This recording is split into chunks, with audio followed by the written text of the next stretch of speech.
Lots to see here at the 2022 Florida RV Super Show.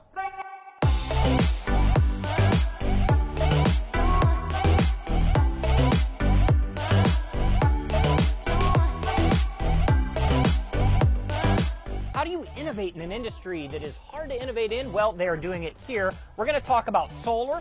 We're going to talk about the things that I think about as a dad, father, and husband of how I get my family out camping. What about you? I am thinking about Solo Women Traveler. Guess what? My hubby doesn't like to come with me, so I hit the road alone. My needs in the campground world are a little different than other people's, so looking at some options for the Solo Women Traveler.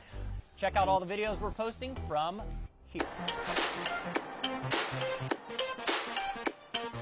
All right, so I know it's personal preference. In my case, I just always happen to be bigger is better. And this is amazing. It's 28 feet, this Springdale.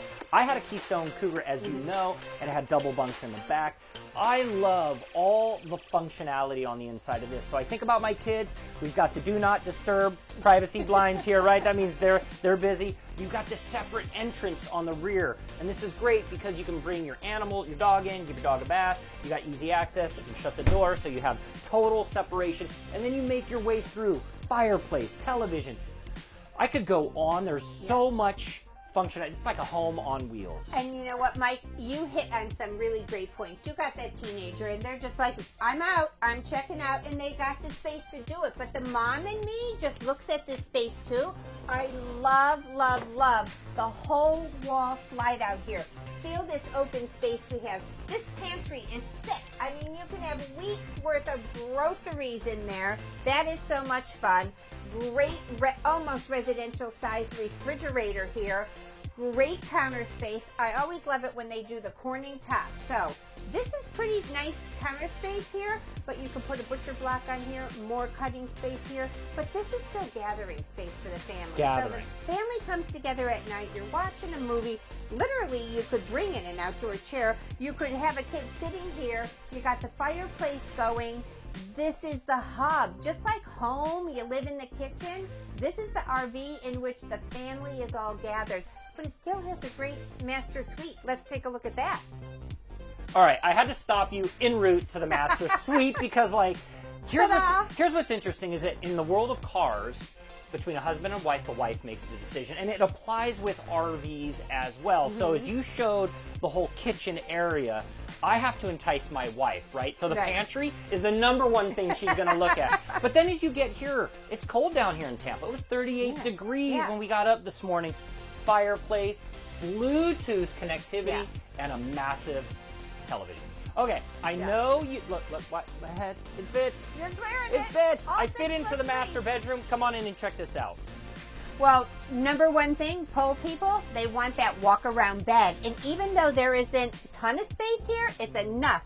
That's so important in the actual living of that RV lifestyle. Being able to make this bed, not being squeezed up against the wall, being able to pull this up, access the storage underneath it.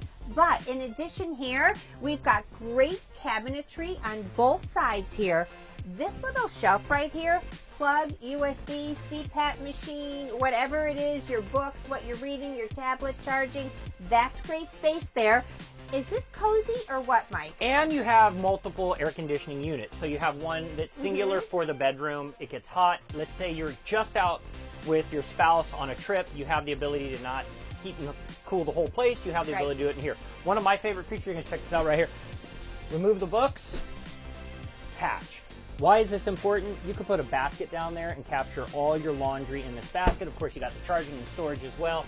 But like Janine said, for me, I love the ability to be able to walk around in the middle of the night. I'm not having to crawl over somebody to get to the restroom. And who doesn't love the barn door? So you've got the ability, it doesn't slide out, you can close it, and it's not taking up space. Mike, we've seen so much here, right? And I remember as a kid growing up, lake houses in Wisconsin, right? You were saving your pennies all the time to get that little shack. Well, this is a lake house on wheels. It's a beach house on wheels. It's a mountain house. Now you can go out and you can buy a second home. You can take it wherever you want for an incredible price point. I'm coining a word, pricing flexibility. There are multiple layouts for this one. This one is the highest end version, so you're going to be looking in the mid $40,000 range. But if you were to take this, just the model of the 28-footer, take it down and go with their very entry-level version, you're going to be looking north $35,000, $36,000, maybe higher tier.